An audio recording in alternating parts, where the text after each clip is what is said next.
Nianze kwa kumshukuru Mwenyezi Mungu mwingi wa rehema na mwingi wa ukarimu kwa kunijalia mimi na mwenzangu Injinia Msongwe Kasekenya kwa kuletwa tena katika wizara hii nyeti ndani ya nchi yetu.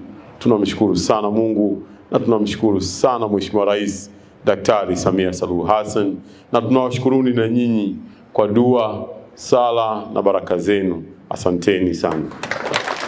Mheshimiwa Rais anataka matokeo. Kwa hivyo sisi tujue ya kwamba tuna kazi kubwa ya kukimbia kufanya kazi. Tulimsikia pia vile Mheshimiwa Waziri Mkuu bungeni alipozungumza juu ya kutaka watumishi tufanye kazi, na alisema yeye mwenyewe ya kwamba hata mvumilia mtumishi yoyote mzembe, mtumishi yoyote mvivu. Mimi nafahamu Wizara ya Ujenzi hakuna watu wa namna hiyo. Wizara ya Ujenzi ina wachapakazi ambao wanatambua, wanao wajibu mkubwa wa kufanya kazi ya kujenga taifa letu. Naomba tusimwangushe Mheshimiwa Rais na viongozi wetu. Tufanye kazi wakati wote.